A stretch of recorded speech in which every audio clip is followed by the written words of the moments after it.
Okay. Greetings, everybody. We're going to let everybody come in from the Zoom waiting room. Thank you for joining us for today's Let's Talk. I'm going to get our screen up and running. Hold on one second. We've got some wonderful slides, as you're going to see in just a moment when I put them on. Here we go. And all right. Can my panelists and interpreters see those slides? Okay, great. All right, everybody. Again, we're going to just give a couple more moments for people to enter. We've got lots of participation, lots of registration for this webinar, and it's going to be fun. And it's going to be very interesting. It's our first webinar of 2024, Andria. It's amazing. You're kicking off the year with a very important topic. 2024. You know, and how do we stop saying Happy New Year at a certain point? You know, when do we stop saying Happy New Year? You know, do you do it to the end of January? Because we're kind of at the end of January, kind of ish. I don't know. These are the big questions.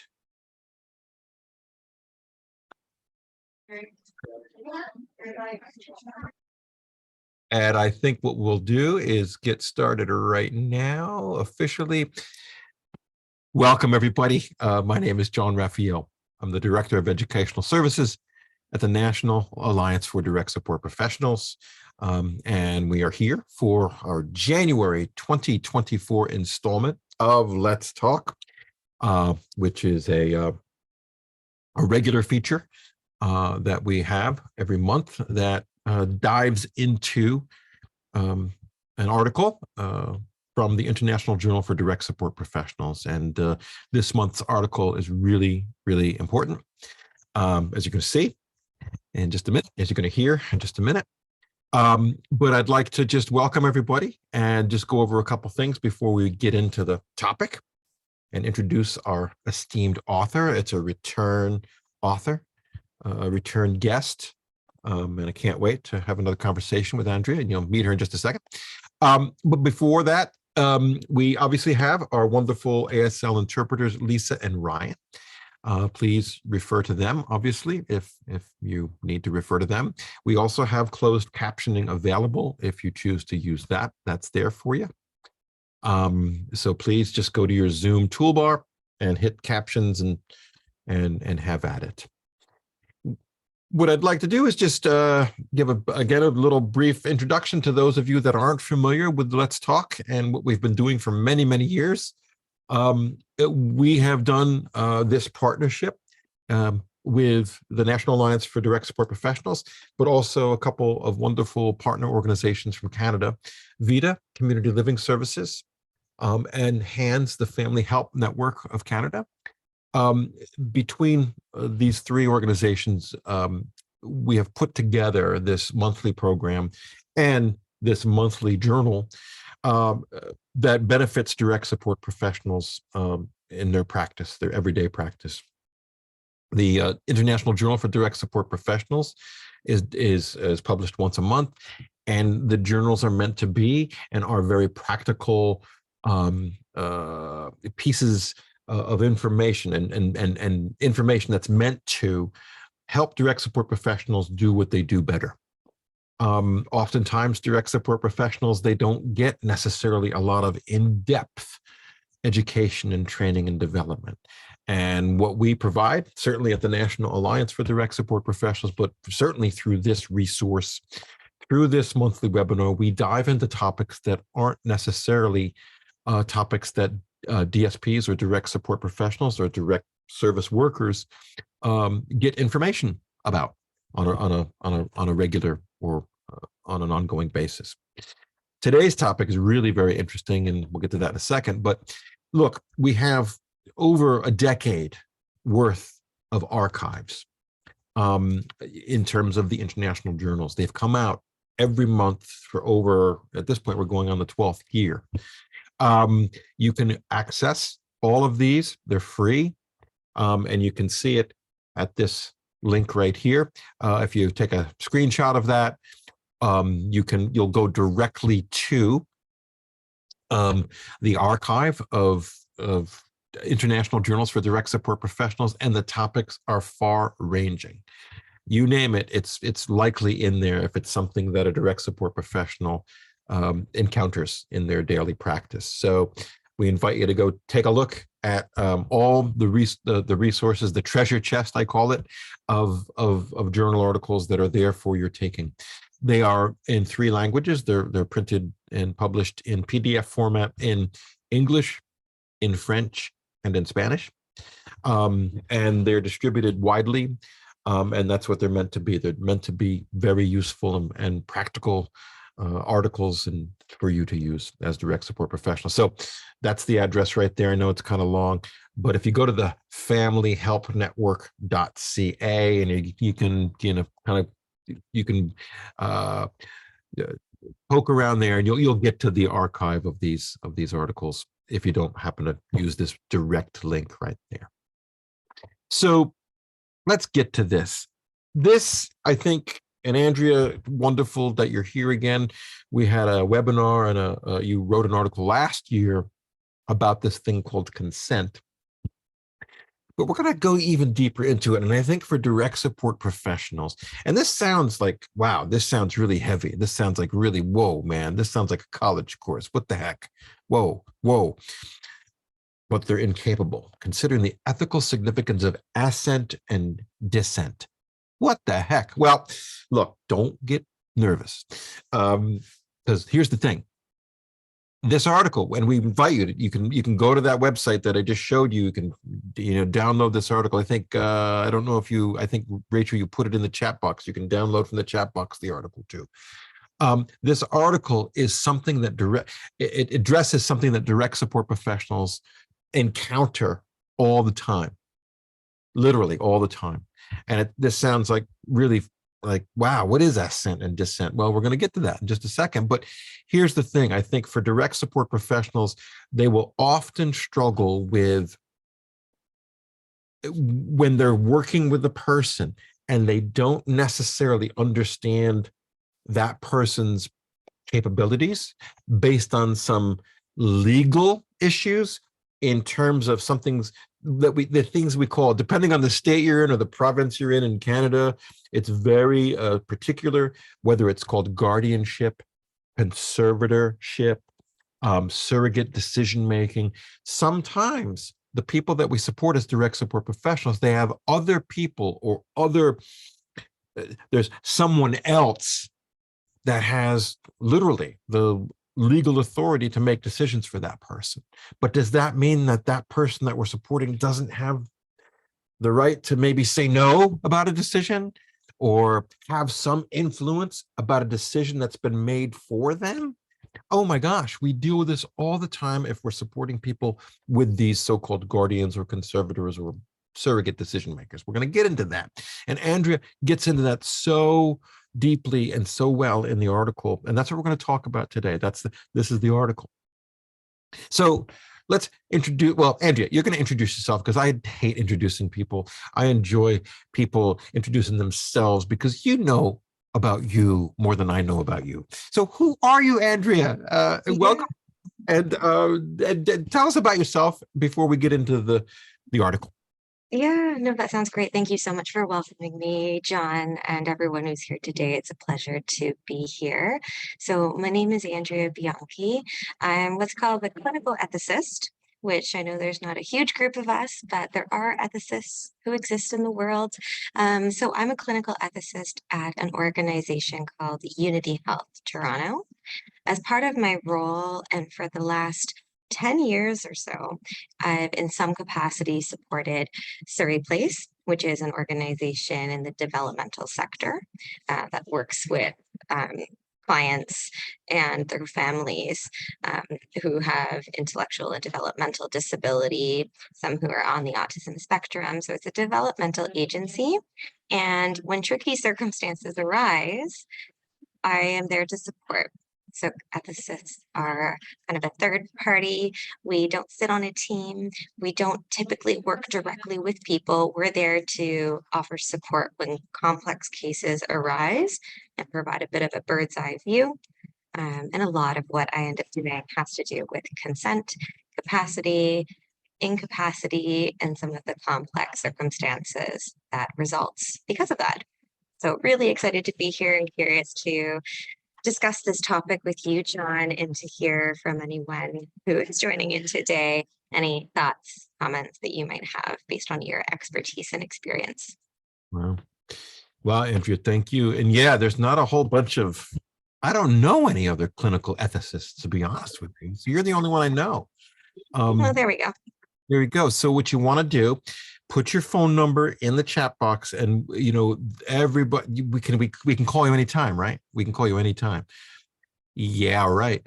Imagine that. I would love to have had you in my world like 20 years ago and you said it when these tricky situations arise. Tricky. Use the word. I love that word because, I think direct support professionals are trained in a lot of things, right? And but I also know most of what we deal with when it's considered a tricky situation is exactly what you're talking about here, is something that deals with an ethical dilemma. We're going to talk about what's ethics and all that. We'll talk about that in a second, but wonderful. Glad you're here. And again, if you want to put any questions or comments in the chat box, that's great. We would love to have just to know, if you want to put in the chat box where you're from, where you're dialing in from or tuning in from, that'd be great. It's always good to know who we're talking to and where you're from. That'd be great. But let's get to, why'd you write this article? Yeah. Yeah, that's a good starting question. So I wrote this article for a few different reasons. I think the main reason that I was motivated to write this is because I get extremely concerned about people with intellectual and developmental disability, those who DSPs support, being unfairly excluded from conversations that happen in relation to them, particularly when their exclusion is justified by this idea or the fact that they are incapable of making certain decisions in relation to them. So I get concerned about this exclusion. And although there may be some times when a person's incapacity could lead some conversations to occur without them, and that might be justified in certain circumstances. I mean, the mantra that we're all familiar with, I think, in our sector is, of course, and nothing about us without us. This is something that is frequently referenced and used, and has a lot of weight to it and meaning behind it. And the slogan, just to kind of highlight, but I think it speaks to why I wrote this article, the slogan is not "nothing about us without us," unless we're incapable of making our own decisions, right? It's just, it is for inclusivity, and it is for acknowledgement about the people that DSP support being recognized, respected, and included, and preferences matter. The voices, the communications that the people DSP support matter.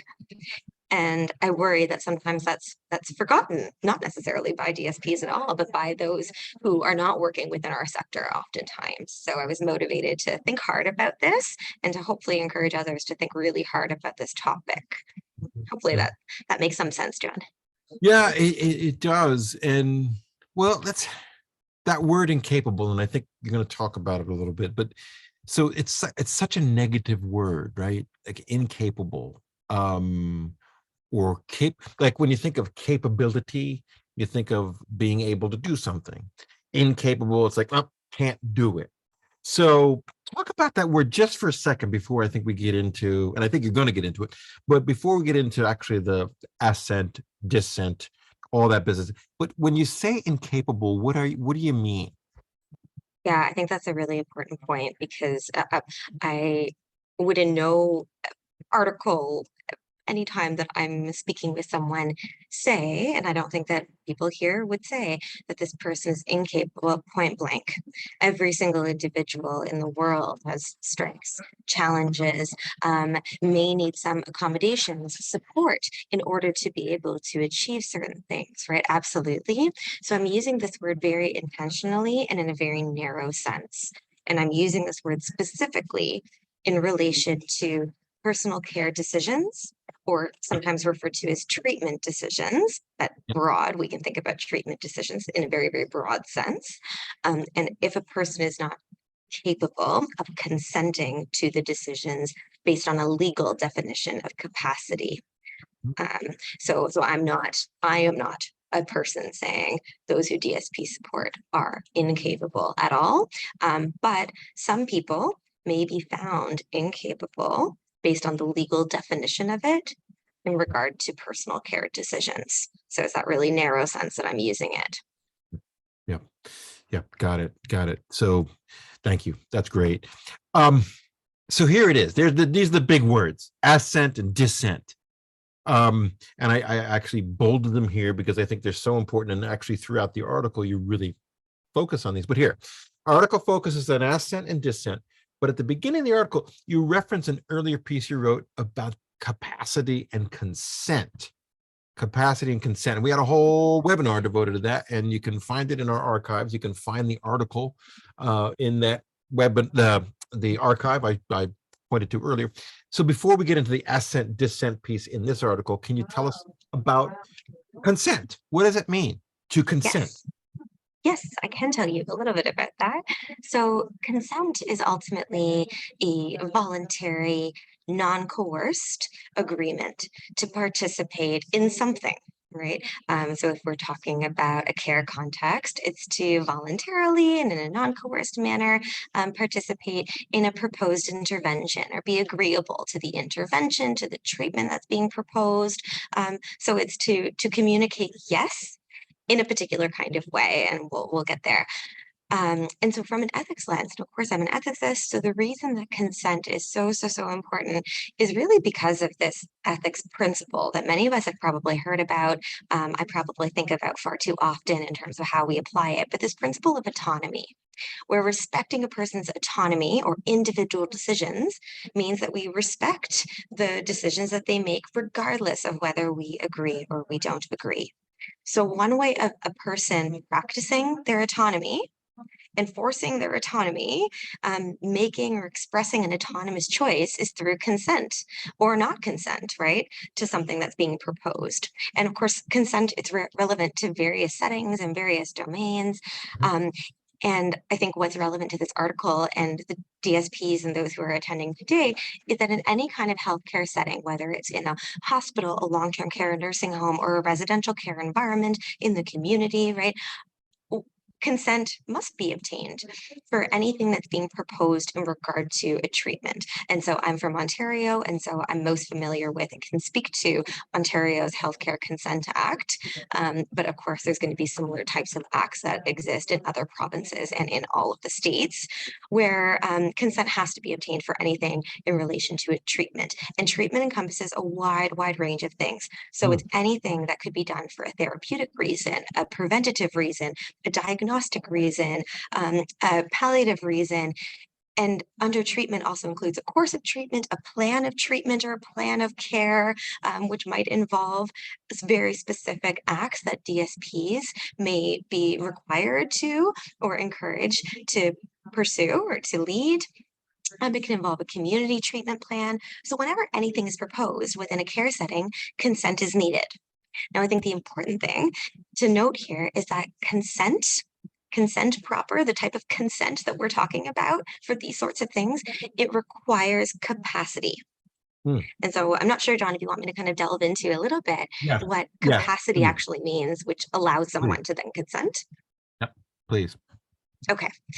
So capacity, and I think this is referenced in the article that John mentioned that's somewhere last year in the International Journal, which I certainly recommend.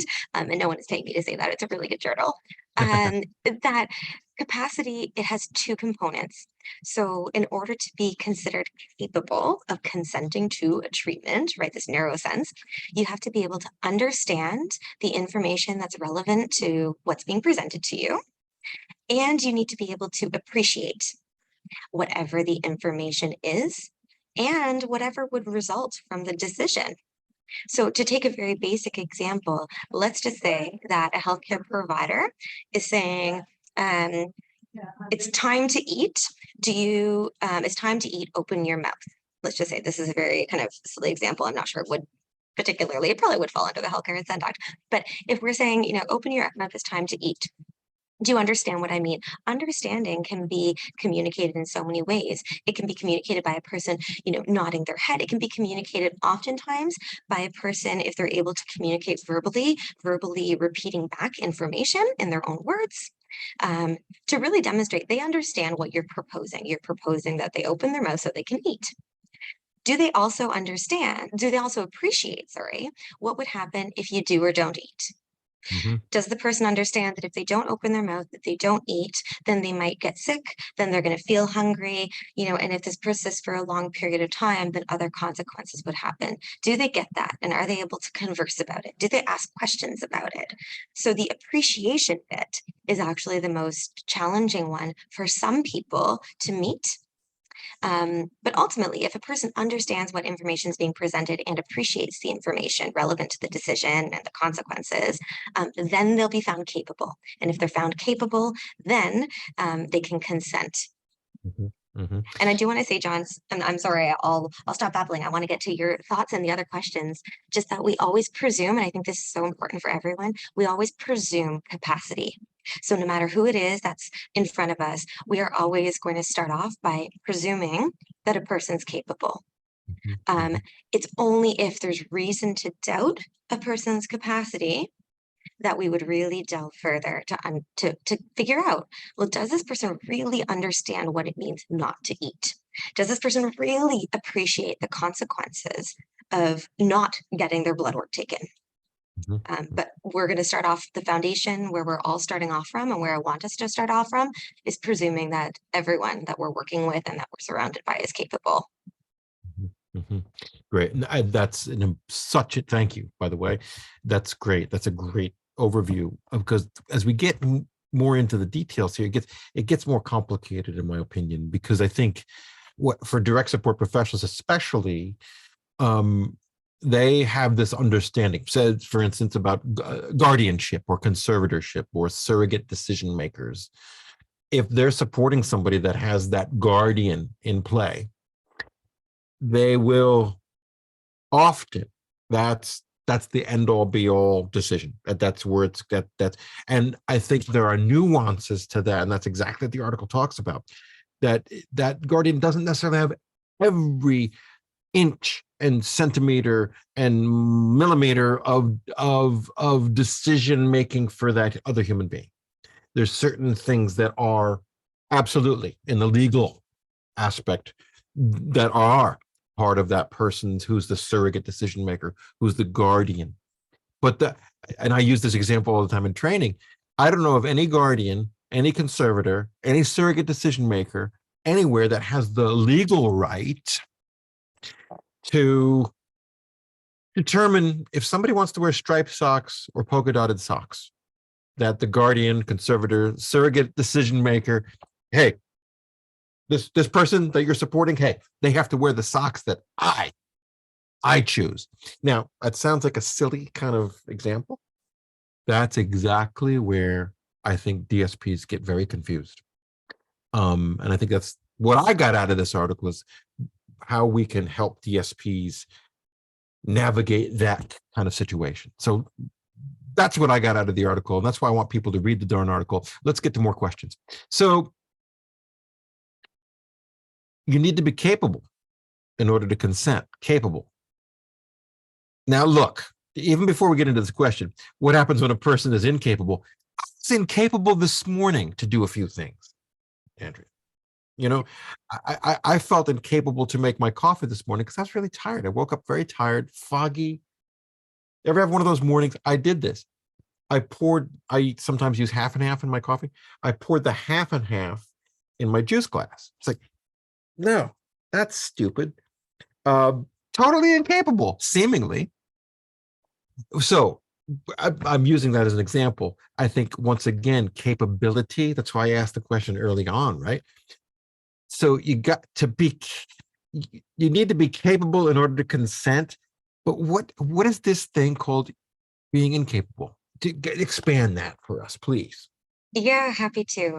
And with very similar kinds of mornings. So that's reassuring to hear there, John. Um, yeah, so in terms of incapacity, so if a person is found incapable or deemed incapable, again, for a specific decision, right, or series of decisions, um, then there is a process that needs to be followed. And so we need to turn to whoever the legally authorized representative is to step in. And that person would be responsible for consenting to whatever is being proposed, whatever is happening, or not consenting, Yeah. right, refusing. And so that's where we would turn to. So in Ontario, but this is very much like there's parallels kind of everywhere, that there's a hierarchy of surrogate substitute decision makers that we would turn to, the top of which is guardians or guardianship. Or conservatorship. And then we'll move down the list of hierarchy, the hierarchical list. Again, this is Ontario specific that I'm talking, but there are parallels elsewhere. So if you're interested in learning who the appropriate surrogate decision maker would be, then you can turn to the appropriate document in accordance with your state or province. But if a person's incapable, you turn to that other individual, and that other individual can consent or refuse to consent. The tricky thing sometimes is that the decision maker who's stepping in is not supposed to be stepping in based on and making decisions based on their worldviews, their personal values, their personal biases or preferences. They're supposed to be, for lack of a better way of putting it, kind of the voice of the person who's incapable. So it is hoped that the decision maker knows that person really, really, really well so they can act in accordance with what that person would want. Sometimes that's not the case. And also capacity, there is a bit of a spectrum or a fluctuation that can happen. And maybe you and I have certainly experienced it. You can experience incapacity for anything related to your care if you're too tired, if you're on a particular medication, if you are subjected to, and you're in an unfortunate accident, so you're not completely and you have a head injury. There's so many reasons that a person can be incapable. And sometimes the people that DSP support may be incapable for some decisions because of the nature of their disability, because of the complexity of the decision, right? But so really I just want to highlight that I think this conversation, it can apply to so many people in so many different settings. Yeah. Yeah. And I guess that's where it gets complicated for DSPs, for direct support professionals, in that where's that place where's the line drawn where somebody else has to make a decision for this person, and that can be really confusing. Sometimes it's clear, medical decisions, financial decisions, but I'm more concerned about those day-to-day things, like what people choose to wear, what people choose, where people choose to want to go shopping. Oftentimes a direct support professional will they feel as though they have to get permission for most everything from some other source. So it gets very, I think it gets very, can get very confusing. So and to that point, John, as well, and you probably said this in your training, I'm sure you kind of nip that idea in the bud, certainly, because you don't, right? I think seeking permission for every single little thing, whether it is the types of socks that a person wears, to that is so significant if we're going to be giving It's an incredible amount of power that decision makers have in general. And if we're going to be giving every single minute decision point over to that individual, by giving it away to that individual, we are taking away from the person that we're supporting, right? So by allowing and turning to a decision maker to say what socks should they wear, or to listen to, this where it gets tricky, to listen to a decision maker who says, I want them to wear these socks, that means that the person we're supporting can't make any decisions about anything in relation to themselves. It strips away their autonomy, and I think some people would say that that's something that could be completely prevented actually by DSPs, just by doing training with you, John, and by thinking hard about topics like what we're discussing. Yeah. It's interesting. I think it came into pop culture even recently with, the pop star Britney Spears. I don't know if you've heard about that up in Canada. I can't imagine you didn't. But it was huge news for whatever reasons, good or bad. It was huge news that, wow, Britney Spears wants to get rid of her guardian. Happened to be a parent, but it didn't, whatever, whoever it was. But it was what came through that was, I think, a lot of conversations, a lot of people learning that, wow, how intense that is. I mean, it happened to be Britney Spears, who doesn't necessarily have an intellectual disability that we know of, who, is pretty famous and rich and all that. But still, the issue was, wow, somebody else had control. Somebody else had pretty much domain over this, what we would have assumed here we go, back to that word, capable person. We don't know what was going on with Britney. I mean, I think probably some mental illness or some substance abuse, whatever the heck it was, right? We don't know, don't really care. But the point of this is, I think, bringing it down to what direct support professionals do every day, I think it is important for them to understand what are those legal boundaries, parameters, what are the aspects of guardianship, conservatorship, and how this, what we're going to talk about right now, plays into the legal stuff, but also just the day-to-day interaction. So with that, what is assent? What is dissent? Before we even get to that second thing there, can you define each of those? Because they're pretty hefty words that, frankly, I didn't really think about till I read this article. Yeah, happy to. And just to answer your former question, I think that probably a lot of people around the world heard about the Britney Spears conservatorship, and I've certainly thought hard about it because of this kind of stripping of one's autonomy and liberties, and especially living in kind of Western liberal societies where we value certain kinds of things and we tend to value autonomy. That is so significant, right? And the significance applies across people with and without clearly intellectual disability.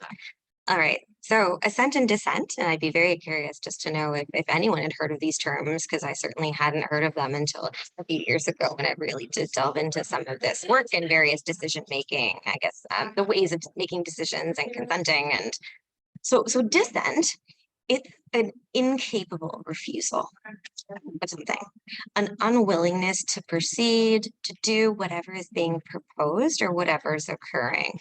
And so the incapableness is what makes something dissent, right?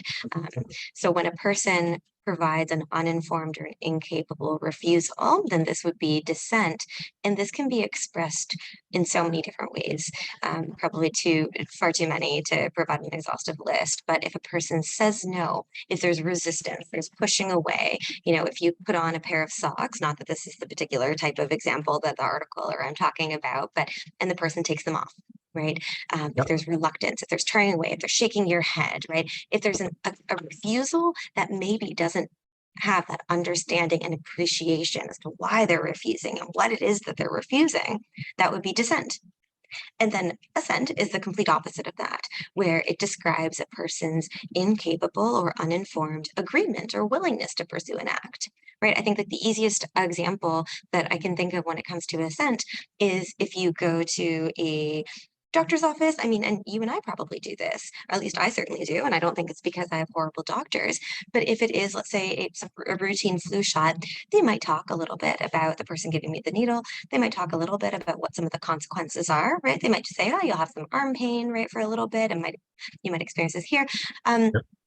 I put my arm out, and putting my arm out, maybe without having like a full understanding or appreciation of what it is I'm consenting to and all of the pieces of this flu shot, I'm putting my arm out. Putting one's arm out is assent. You're agreeing to something, maybe without having a full understanding of what that is. And so this would apply, I think, in a whole host of circumstances for the people that DSPs support. Wow. That is, think about this. Think about this for just a second. Because this is every day. Every day, I think we take for granted assent and dissent as you've just described it. I'm thinking I've supported people, and I think there's DSPs out there that have supported people. Maybe they're on the autism spectrum, right? And perhaps they have sensory difficulties where certain fabrics they don't want to wear certain things. For instance, I work for a man. He only wear white cotton t-shirts.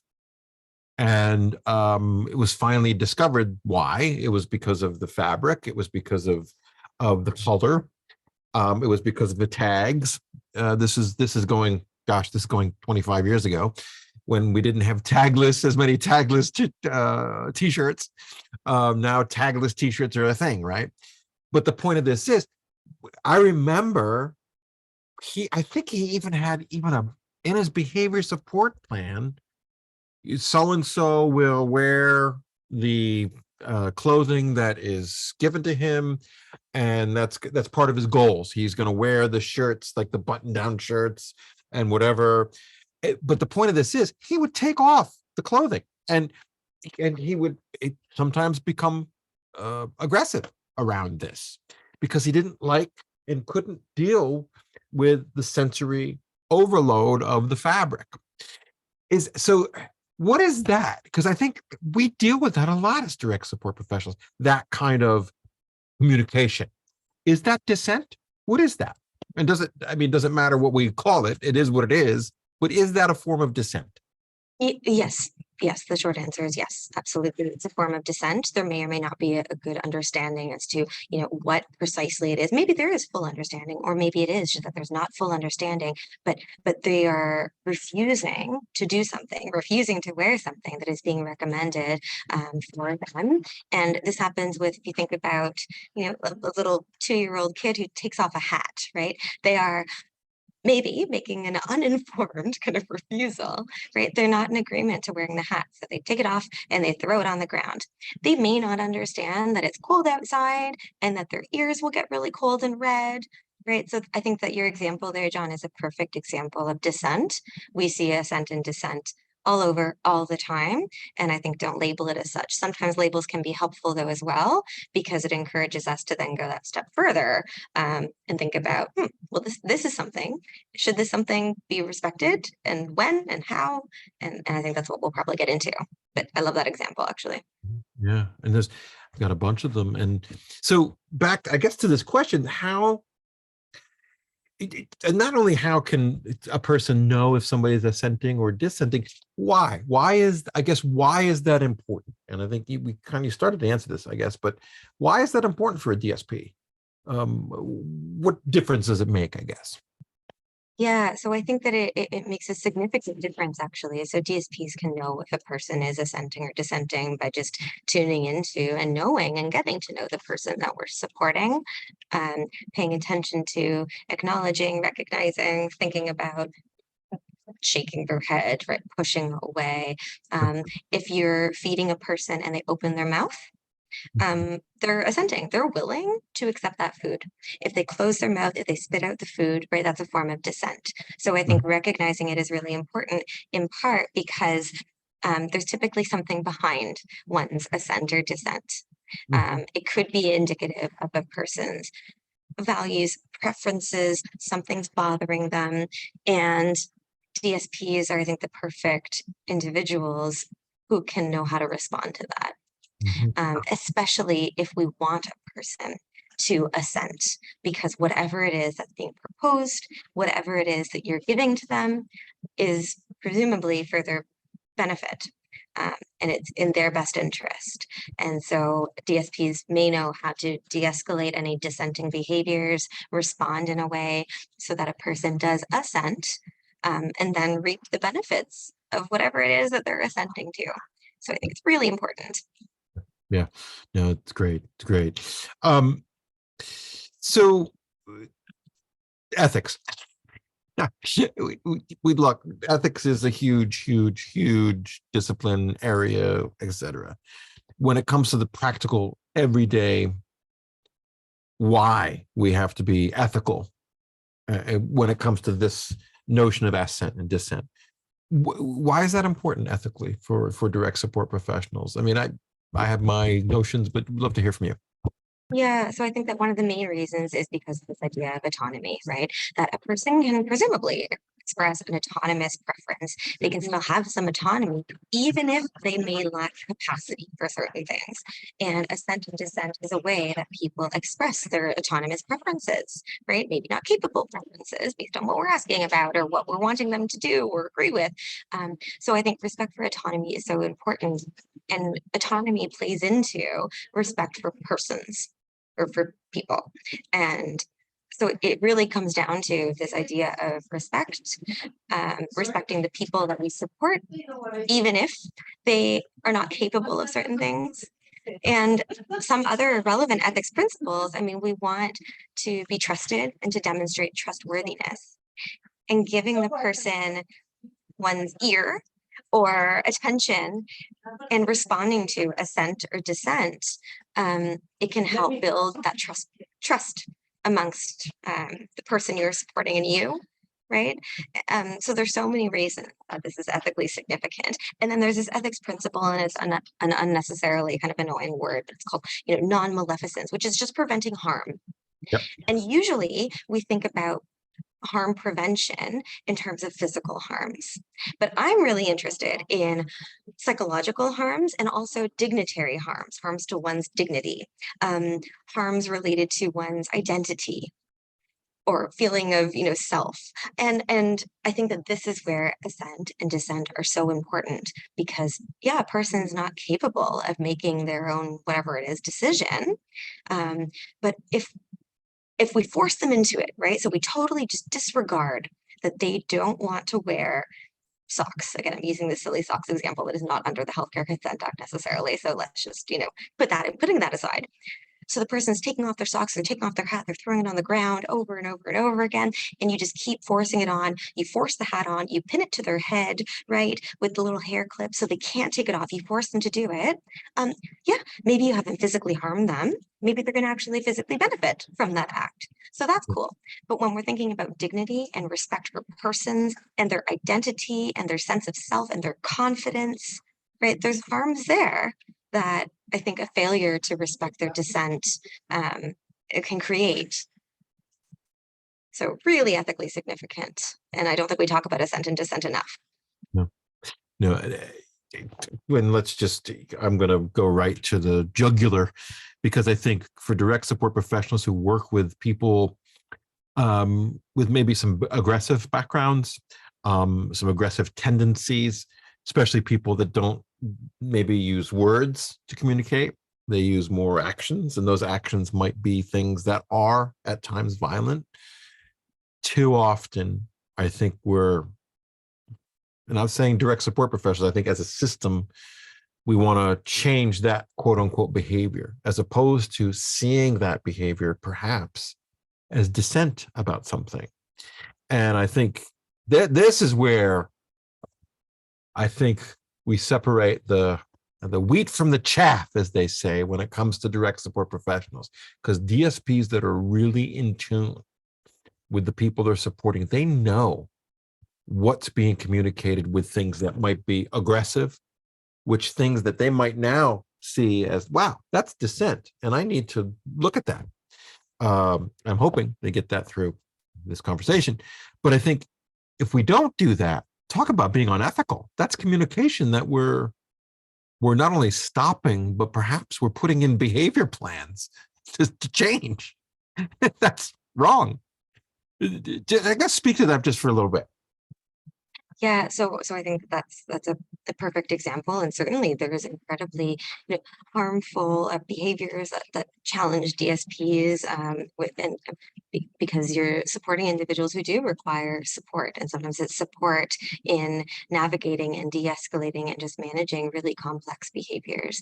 And yeah, behaviors of a certain kind, they can certainly be framed as dissent. Absolutely.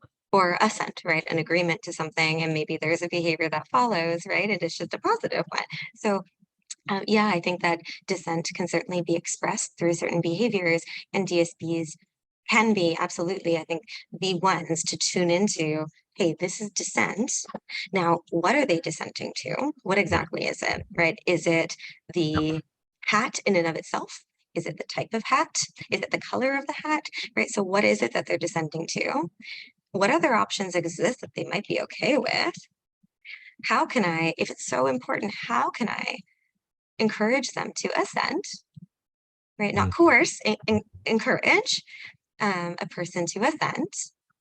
And I think, and this is probably where we'll end up jumping to, John, is around the amount of weight that we should give assent and dissent. So Yep. should we just respect a person's assent and dissent and let them do whatever they want to do, which might mean disregarding the surrogate decision maker, the guardian, right? Or should we not? Should we listen all the time to the surrogate decision maker and the guardian, no matter what?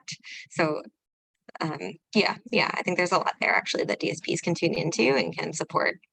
Yep. And that's why we're going to give your number to everybody that's watching and listening, that they can call in those tricky situations, which happen pretty much every other hour.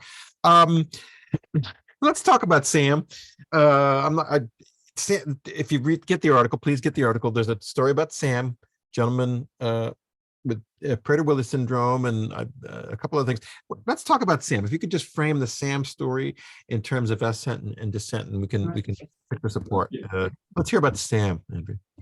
Yeah, so Sam is a person who may be familiar to some of you, right, in terms of the descriptions here. So diagnoses of moderate developmental disability and Prader-Willi syndrome. And so this is a person as described in the article who is living at home with mom and sister, would oftentimes engage in property destruction, which harmed at some point his sister. And this ultimately prompted mom to accept a group home placement that had been offered to them. And so for Sam, because of Prader-Willi syndrome, which of course, for those of you who have worked with someone with Prader-Willi, it can be it's very, very complex and can be incredibly challenging to navigate, and the environment is so important. And so as a part of this, when Sam is placed in the group home, a plan of care is put in place, right? Kind of a behavior managed plan, but beyond that as well. And part of the plan, because of his Prader-Willi, is to ensure that kitchen cabinets are locked, that meals have a very set schedule, there's supervision during meal times, because we know that when Sam is denied food and food is out in the open, that he may become angry, aggressive, and he'll engage in property destruction. And so in addition to this plan that is very much environmentally focused, it's recommended that there is a PRN medication available. So a medication you give as needed, just in case Sam is really craving food, which he will. And because if his behaviors really escalate to a point where he might cause harm to self or others. So the idea is that this PRN medication would be a pharmacological intervention that would really force Sam to calm down. And this is something that would be only applied if Sam wants food and he's behaving in a really, really difficult way, his behaviors can't be calmed down using other types of interventions. So anyways, and I'll stop talking here and then open to kind of your thoughts about the story and where we can go in terms of assent and dissent. But basically, Sam is provided with the information in his plan. just in a spirit of transparency. So they say, hey, Sam, if you want food, if you start to behave in a way that we don't want, and if you really don't calm down, you might hurt someone, then we're going to give you a medication to calm down. And then Sam hears this and learns of this, right? It's communicated in a way that he can understand. And he says, no medicine. And he shakes his head. He starts to become angry and he starts to pace. So that's Sam's dissent, right? The saying no medicine, shaking head, being angry, pacing. He's not making a capable refusal to the plan or to the PRN at this time, but he is dissenting to the idea of using a pharmacological intervention. Yeah, boy, oh boy. How, just before I even comment, we expect direct support professionals, especially newer direct support professionals, to address this type of complex situation with, let's see, we consider direct support an entry-level job in pretty much both of our countries. My gosh, we've got to change that. This is a complex situation. Look, you're an ethicist, for crying out loud, and we're asking DSPs who maybe have had a month or two of experience that work with people in Sam's kind of situation. My gosh, we need much more training and development and education. But back to your point. I think the DSP has a responsibility to help Sam. And I think you write about this in the piece. It's not about the destruction that might happen if he gets really pissed off, and the fact that if he gets too much food, it's very bad for him, and all the stuff that we know. It's that the point of interaction between that direct support professional and Sam to help Sam make decisions that are going to be better for Sam. And if anybody is in a position to be able to do that, it's direct support professionals. It's not necessarily the guardian. It's not necessarily the clinician. It's not the ethicist that's been called in, Andria. It's the DSP who knows Sam, who knows when to back off, who knows maybe when to give the fuzzy eyeball, who knows when to, turn on certain music. I think that's where the DSP needs to understand about this assent dissent stuff. My opinion. What do you think of that?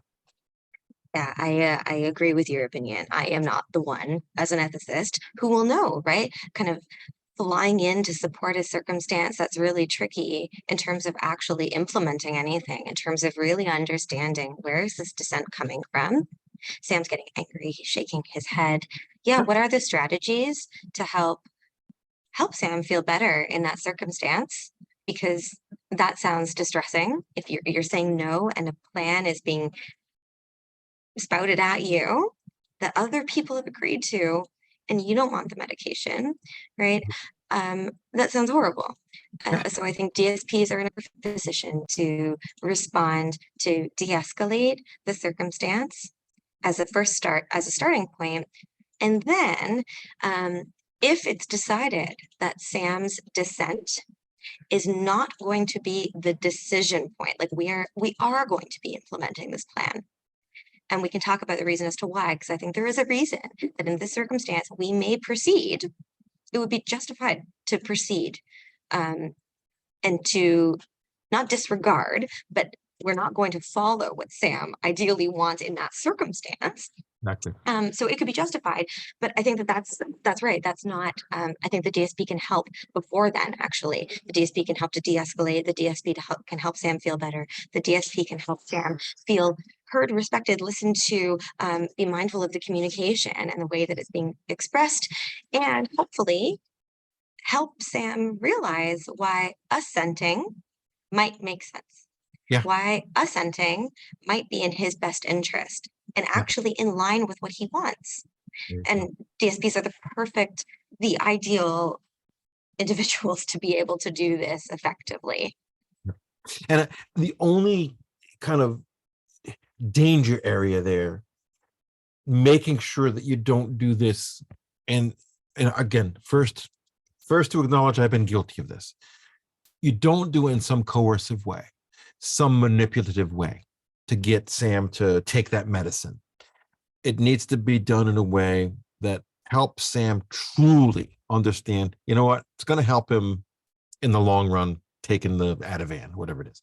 And however you get there, ultimately needs to be done in a way that's ethical. And once again, easier said than done. It's so much easier said than done, but that is the craft. That's the profession of direct support. And that's the practice of direct support. You know, if it was that easy to be done, more people would probably do it, you know. Whew. My gosh. Andrea, you know, you get me talking and thinking, you get everybody talking and thinking, it's you know, you can't come on here anymore. Here we go. How can direct support professionals help others? And I'm thinking others, meaning obviously other direct support professionals, I think supervisors, even like clinical staff, nursing staff, if you're in that kind of setting, right? But how can the DSPs help others recognize the importance of assent and dissent? And when I heard that question, when I read that question initially, when I was writing it, making these slides, I'm thinking, wow, DSPs, they are the experts in this with that person they're supporting, at least for consulting with other people, right? So how can DSPs help others recognize the importance of assent and dissent? Yeah, I appreciate that. And I'd be curious, honestly, to hear if anyone wants to chime into the chat in terms of what you think, right? How can you actually help others recognize this? We know it's important and we know what it is now. So I think there's a couple of ways that DSPs can help others recognize the importance. One, and this might sound silly, but whenever I use the term, oh, this person's assenting, or they're dissenting, I wonder why. Most people haven't heard about these terms before. So that No. might prompt a question in response to your question, where they'll say, well, what is dissent? And you can say, oh, well, actually, yeah, it's uninformed or incapable. It's a refusal. They might not totally understand. So let's explore that, right? I think even when working with, yes, of course, supervisors, other clinical staff, just the broader population, honing in on, I think I haven't come across anyone who has told me that autonomy doesn't matter and respecting persons doesn't matter. And I think you can use that to your advantage to draw attention to this. Say, I know that you want him to wear the purple socks, but I want to give him some autonomy and I want to respect him as a person. And this is a decision he can make.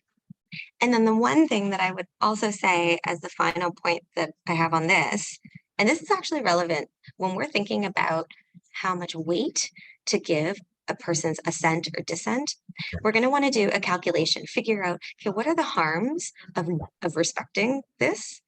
And what are the benefits? And really think hard about that.